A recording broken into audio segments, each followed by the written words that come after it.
मैं हूँ शाहनवाज बांडे। इस टाइम हमारे साथ जो ये किसी तारुफ के मोहताज नहीं है। इस टाइम हमारे साथ बीजेपी के स्टेट महिला मोर्चा से सलमा शेख जी मौजूद है। सलमा शेख जी, बहुत बहुत शुक्रिया वक्त देने के लिए। Thank you. मैम, मैं आपसे ये समझने की कोशिश करूँगा, वुमेन एम्पावरमेंट को आप कैसे देखते हो?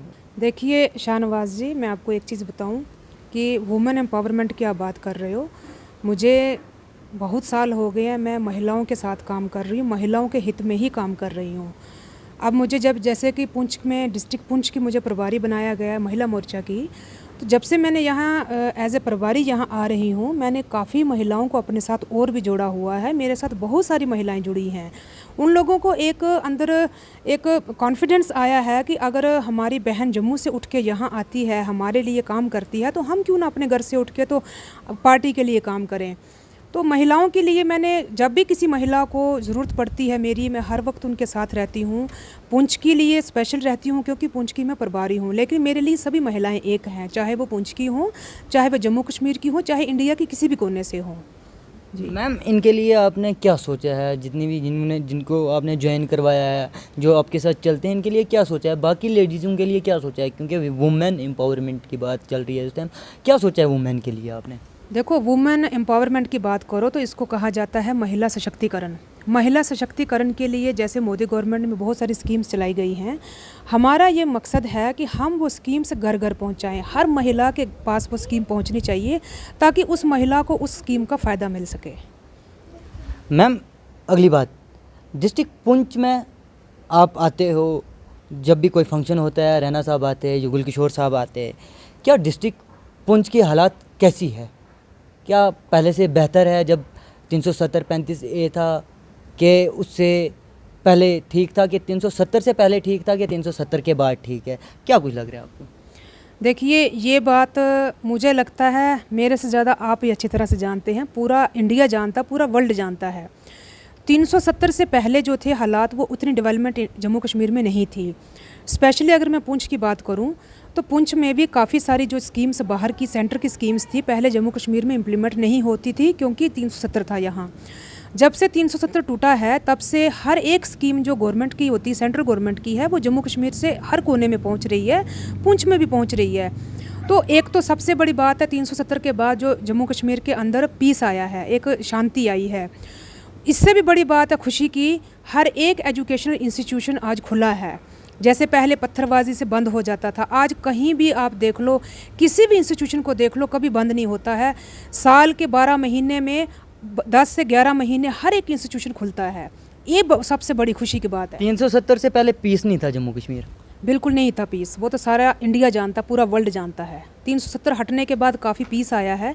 आज लोग काफ़ी डेवलपमेंट की तरफ जा रहे हैं, लोगों को पता चला है डेवलपमेंट क्या है।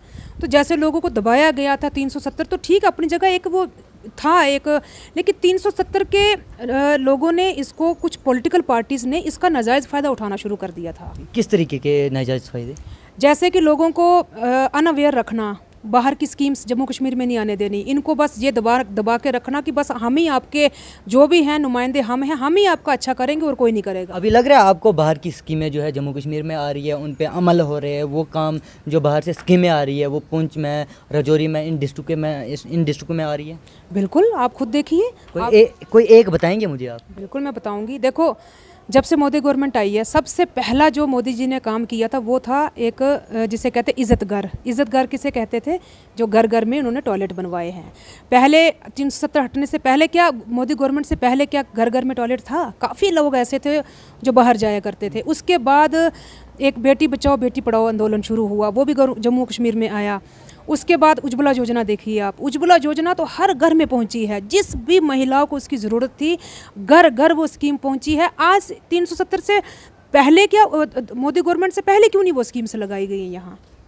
ये भी तो एक सवाल उठता है ना, पहले क्यों नहीं लोगों का, एक औरतों के लिए या औरतों की इज़्ज़त के लिए या औरतों के वेलफेयर के लिए ऐसे काम क्यों नहीं, ऐसी स्कीम्स क्यों नहीं चलाई गई? तो आप, मैं क्या कहती हूँ, पूरा इंडिया जानता है कि गवर्नमेंट ने, मोदी गवर्नमेंट ने कितना काम किया है, और वो काम जो स्कीम उसमें दिल्ली में स्टार्ट होती है, वो जम्मू कश्मीर में पहले पहुँचती है। तो पहले कहाँ थी वो? 370 से पहले कोई स्कीम नहीं पहुँचती थी यहाँ। तो ये तो सबसे बड़ा फ़र्क है एक। 370 जब था तब जम्मू कश्मीर में राशन हर घर मिलता से ले रहे एक घर में बंदे को फी 5 किलो है। गैस जहाँ 400 रुपये था वहाँ आज 1100 रुपये है। क्या लग रहा है, आप कह रहे हैं जम्मू कश्मीर डेवलपमेंट की तरफ जा रहा है, मुझे रहा है ऐसा कि डेवलपमेंट की तरफ जा रहा है? देखो 2014 से लेके आज 2024 आने वाला 10 साल बीत गए हैं। 10 साल में आप महंगाई हुई है 10 साल में। मैं वही देखो, ये आज की महंगाई नहीं है। जब से इंडिया आज़ाद हुआ तब एक पैसा चलता था इंडिया में, आज रुपीज़ में चल रहा है। तो इसी को तो डेवलपमेंट कहते हैं। जब इंडिया ग्रो करेगा, डेवलप करेगा, हर चीज़ के रेट भी बढ़ेंगे, लेकिन लोगों की इनकम भी तो बढ़ रही है ना। लोगों का ये कहना है कि तब के पैसे जो है वो हमारे लिए बरकत वाले थे, अब के पैसे जो है ये हाथ में आते ही उड़न छू हो जाते हैं। ये अपोजिशन वाले कहते हैं, उनका लोगों का कहना है, अपोजिशन वाले नहीं कह रहे, लोगों का कहना है ये। नहीं, मैंने तो वैसे ऐसा सुना नहीं कहीं, लेकिन लोग तो खुश हैं क्योंकि लोगों को आज वो सब मिला है जो उनको पहले नहीं मिलता था। ये अगर हम सरहदी ज़िला पुंछ का एक बैकवर्ड इलाका है, उसमें कितनी एक डेवलपमेंट हुई है 2014 के बाद, और कितना एक डेवलपमेंट हुआ है पुंछ? आप जब पुंछ से जम्मू की तरफ जाते हैं, क्या आपको कुछ डेवलपमेंट नज़र आती है? रोड कितने बड़े हो रहे हैं, वो भी तो मोदी गवर्नमेंट ने करवाए हैं, वो भी तो बीजेपी सरकार ने करवाए हैं। एक तो अपोजिशन वालों को काम होता है कहना, वो तो कहेंगे देखो काम हम करेंगे, क्रेडिट हर दुनिया चाहती है, हर बंदा चाहता है क्रेडिट मुझे मिले, लेकिन वो आप लोग भी जानते हैं, पूरी दुनिया जानती है। आप क्या कह रहे हो कि क्रेडिट उनको मिल रहा है, काम हम कर रहे हैं? क्रेडिट वो मिल नहीं रहा है, वो लेना चाहते हैं, वो मिलेगा नहीं। सबको मतलब काम आप कर रहे हो? सबको पता है काम हम कर रहे हैं, हमने किया है काम, वो दिख रहा है सारा। मैम एक बात और पूछूंगा, आप जब से इस महिला मोर्चा में आए हो, आपने क्या किया पुंछ के लिए? बिल्कुल, देखो सबसे पहले तो मैंने जितनी भी हमारी महिलाएं हमारे साथ जुड़ी हुई हैं, उनके जो भी काम होते हैं, उनकी कोई भी ग्रीवेंसेस होती हैं, उनके किसी भी डिपार्टमेंट में कोई काम होते हैं, हम उनको हर जगह हेल्प करते हैं। आप पहले कहीं पुंछ में नहीं दिखे इससे पहले? मैं पुंछ में नहीं दिखी इसलिए क्योंकि मैं जम्मू से हूँ और मैं स्टेट टीम में हूँ, स्टेट की जम्मू कश्मीर स्टेट में हूँ मैं, और मेरा अलग अलग डिस्ट्रिक्ट्स में मैं प्रभारी रही हूँ। अब मुझे पुंछ डिस्ट्रिक्ट की प्रभारी बनाया गया है, इसलिए मैं पुंछ डिस्ट्रिक्ट में काम कर रही हूँ। आने वाले दिनों में क्या लग रहा है कि क्या सोचा आपने आपकी यूथ के लिए, बेटी बचाओ बेटी पढ़ाओ, उनके बारे में क्या सोचा आपने? देखो सबसे पहले तो मैं एक ही कोशिश करूँगी कि जितने भी हमारे बच्चे जो पढ़ लिख रहे हैं वो अच्छे से अच्छी एजुकेशन प्राप्त करें, उनकी एजुकेशन में कोई रुकावट ना आए। दूसरा, अगर बच्चों को कोई कॉलेज की या किसी यूनिवर्सिटी की ज़रूरत होती है, अगर बच्चों की डिमांड होगी, हम उसमें भी काम करेंगे ज़रूर, लेकिन बच्चों की एजुकेशन होनी चाहिए और बच्चों को रोज़गार मिलना चाहिए। उसके लिए मोदी गवर्नमेंट ने बहुत काम किया है, जिसमें आपने भी देखा होगा कि पहले एक लोगों में सोच थी कि खाली नौकरी ही होनी चाहिए, सरकारी नौकरी, लेकिन मुझे लगता है अगर सभी बच्चे सरकारी नौकरी पर बैठ जाएंगे फिर इंडिया डेवलप कैसे करेगा? अगर हम उन्हीं बच्चों को ये समझाते हैं कि आप वो काम करो। इसका मतलब आप ये कह रहे हो कि सभी बच्चों को नौकरियां नहीं मिलने वाली है, जो बच्चे पढ़ रहे हैं वो मजदूरी करें? नहीं, मैं ये, आप मेरी बात पूरी नहीं समझे।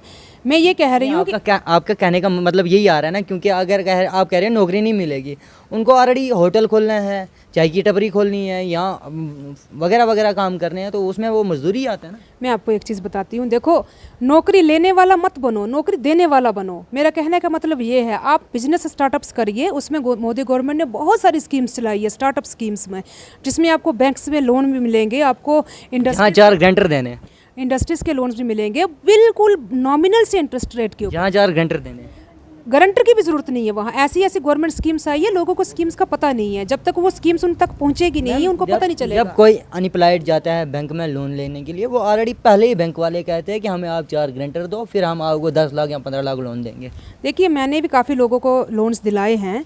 एक बैंक जो होता है ना, बैंक भी एक फाइनेंशियल इंस्टीट्यूशन होता है, उनको भी एक थोड़ी बहुत गारंटी इसलिए ज़रूरी होती है ताकि कुछ लोग ऐसे होते हैं समाज में जो पैसा लेके वापस भी नहीं करते हैं, तो उनको अपनी सेफ्टी के लिए वो थोड़ा सा एक फॉर्मेलिटीज़ होती है बैंक की, वो करनी पड़ती है। बट इतना है कि जो रेट ऑफ इंटरेस्ट जो आम बैंक्स में होता है लोन का, वो अगर आप सेल्फ एम्प्लॉयमेंट की स्कीम्स में लेंगे, मोदी गवर्नमेंट की स्कीम्स में लेंगे, उसको आपको रेट ऑफ इंटरेस्ट में काफ़ी फर्क, उसमें आपको रिबेट मिलेगा। साथ में आपको इसमें काफ़ी सारी ऐसी स्कीम्स भी हैं जिसमें आपको एक रेट ऑफ इंटरेस्ट तो है ही कम, उसमें आपको सब्सिडीज़ भी मिलती हैं। मैम आखिर में पुंछ के नौजवानों के लिए क्या पैगाम देना चाहोगे आप? मैं पुंछ के नौजवानों के लिए ये पैगाम देना चाहती हूँ कि पुंछ के लोग, पुंछ के बच्चे बहुत अच्छा पढ़ रहे हैं। पुंछ में हर साल आईएएस ऑफिसर्स निकलते हैं, केएएस ऑफिसर्स निकलते हैं, और मैं यही हर यूथ को बोलूँगी कि आप, पुंछ के लोग बड़े मेहनती लोग हैं, पढ़ने में बहुत अच्छे हैं, आगे आगे हैं। आप पढ़िए, अच्छे से पढ़िए, गलत लोगों की संगति में मत पढ़िए, गलत लोगों की बातों में मत आइए। आप अपनी पढ़ाई कीजिए और पुंछ का नाम और भी रोशन कीजिए। बहुत बहुत शुक्रिया। ये हमारे साथ थे मैडम सलमा जी। आप अपनी राय ज़रूर कमेंट बॉक्स में रखें। मुझे दीजिए इजाज़त। खुदा हाफिज़।